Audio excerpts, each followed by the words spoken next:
Good afternoon. I'm so glad that you guys came back after our first session. And you know how it is in the first session. We ask a lot of questions, and really the importance of that whole hour is for me to get to know you guys, get to know your issues, get to know why you're here.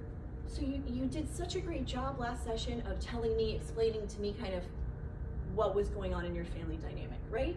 So if I could just recap what I heard, and then we'll have a chance for you guys to share your version of the story, because I really want to hear from everybody's perspective, okay? So what I heard you saying last session was that now that Michelle has moved into the home about 6 months ago, right? With Tatiana, now you guys are together, you've been partners for a long time, but now you finally moved in, right? And that's created a little bit of stressful scenario just because you're coming with your own set of ideas to an established family situation that has its own sort of dynamic, right? And now Rocio, you're kind of caught in the middle. You have two moms kind of telling you different things. Am I on the right track with that? Did I hear that correctly? Yeah. Okay. What I'd like for us to do is just spend a couple of minutes hearing each person's story, because we can all be living in the same space, but we have very individual versions of what's going on and how we feel in our story. So I want to give you guys a couple minutes, each of you, to tell your own version of the story. Does that sound good? Okay. Why don't we start with you, Tatiana, since you're biological mom, you've been with Rocio for all her 16 years of life, okay? So why don't you share your version of the story and what's going on in the dynamic? Okay, well, to start off with Rocio, I mean, her and I have a very buddy-buddy kind of relationship. I've never wanted to be the authoritative person telling her what to do. I rather be her friend in the sense that she feels trust and she feels comfortable enough to open up to me, to tell me what's going on. So I don't really want to bother her about picking up her room. I like to give her the freedom to do that whenever she wants to. I'm a firm advocate of, mental health and mental health days, and, teenagers. We live in a day and age where things are very difficult for them. So I don't want to be that added stress to them. So her and I, we've always gotten along in that sense, and it's worked out. But ever since, Michelle moved in 6 months ago, there's been a lot of clashes with parenting styles, I guess. She, I guess, disagrees. My perspective is that she would always see the room messy. She would always see the kitchen messy. So my disappointment and my feelings of her are coming from the fact that she's bringing this up after we decide to move in, rather than before, when everything was just fine and dandy and we all seem to get along. So that's pretty much what's been going on, and there's just been a lot of conflict and conflicting ideas between all three of us, honestly. Okay. Yeah. Thank you, Tatiana, for sharing your story. Did all of you hear, did both of you hear that story? Okay. Michelle, how about for you? Because I know it's real difficult coming into a situation where you're kind of the outsider. We're going to talk about that in just a minute. Why don't you now have a moment to share your version of the story? Well, I mean, it is very difficult to come in as a new parent into the environment. I guess with my relationship, it's different than being an authoritative figure. I believe in structure.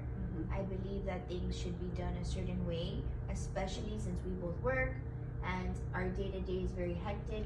Having Rocio, just be doing whatever she wants creates a lot of conflict in our family schedule and our dynamic as a relationship, because then it takes away time from family.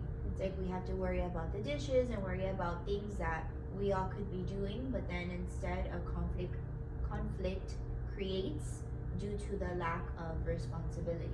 So I guess it's just a different parenting style, but I also understand that I am just a newbie to the environment, so I guess I just don't know what to do.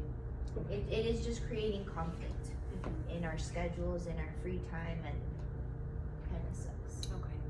Thank you for sharing your story, Michelle. Did both of you hear that story? Okay.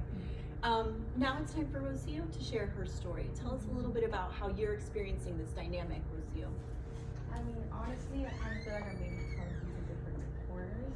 I'm trying to be happy for my mom, trying to want the best for her, but I don't see whether it's change. I don't think change needs to happen. You know, we've been perfectly fine. We've had a good system. It's worked, and then someone comes in and they're like, it's not supposed to be this way. I just don't get it, to be honest. Because it's been one way for 16 years, and now you feel like There's no need. there's no need. for changing. Okay, there's no need for changing. Okay. Is there anything else you wanted to add to your story? How are you feeling about it? No, that's pretty much how I feel, honestly. Okay. Thank you. Thank you for sharing, because you are a bit in the middle of this dynamic, right? Everybody's a member of this family, so we want to make sure everybody has equal time to really share how they feel. And each session will have a chance for everyone to share how they feel, okay? We're going to try our best not to interrupt each other when it's our time to share, just so the person feels like, each person individually feels like I'm being listened to, and then we'll have a chance to talk. I do want to address the situation where in a step family situation, no matter how big or small the family is, no matter how long or how old the child is or children are, it is always very, very challenging for somebody to come in from the outside, okay? For Michelle, it's more difficult because she can tend to feel like, she's the one being left out. But definitely we're gonna have to address the situation together as a family to see what the best way moving forward, because clearly, it's not really working well for you guys. Like, nobody's really happy right now with this dynamic. Am I correct in saying that? Yeah, which is what brought you to therapy. And I'm so glad you're here. I just want to add, I'm really hopeful for you. I see definitely a bright future. There is hard work involved. You're gonna have some uncomfortable conversations about this, and that's okay. It's all part of the process, okay? What I want us to do is this. We are going to work on communication today in our session later on, but I want you to first think about a goal, okay? I want to give you, not homework, because I know, Rocio, you probably have a lot of homework. You don't like the word homework, but let's talk about it as a small goal that you three can together this week sit down, spend some time talking about, let's just take the chores. We're going to start with the chores because that is a point that Michelle has been struggling with it. She feels like you don't do your chores. She comes home from work, the dishes aren't done. It sets everything off, right? Whereas your perspective, you're like, hey, I'm gonna get to it. It might be tomorrow morning, but clearly it's creating this dynamic that's kind of causing stress, right? So if the three of you can sit down and talk about how you can come to a compromise between your two styles. So your style is over here, with the more like strict and it has to be on time and a stricter schedule, more what's the word that you used, Michelle? Structured. More structured. And you're a little bit more unstructured. You're caring more about the person, more about her mental health. If she's stressed out today, maybe she can do it tomorrow. Let's come, all three of you, to a compromise just on the chores situation and like the schedule. Do you think that that's doable and achievable for you guys? We'll address other issues later on down the road, and in session today we're going to do some fun activities regarding communication styles just to get us started in thinking, but that's going to be your homework today, or sorry, this week. That's going to be your homework. You're going to go down, sit down, write everything down that you decide on together as a group, and then come back to me next session and we're going to see, okay, is this doable? How is it working? In fact, I would like you to come up with your list a little bit earlier in the week so that you can kind of try it out a couple days and see how it goes. And I really want to hear how you feel, Rocio, with these changes, because you're the one probably affected the most. Okay, I want to hear how you feel about it as well. Has it worked for you, even though it's a little different than your previous parenting style? And how is it working for you, Michelle? Okay? Is that something that we can all agree on, that would be a good idea? Perfect. Yeah. Okay, wonderful. Great, all right, let's get into communication. Okay. You can turn it up. Rachel, you're the best. Yeah. 9:40.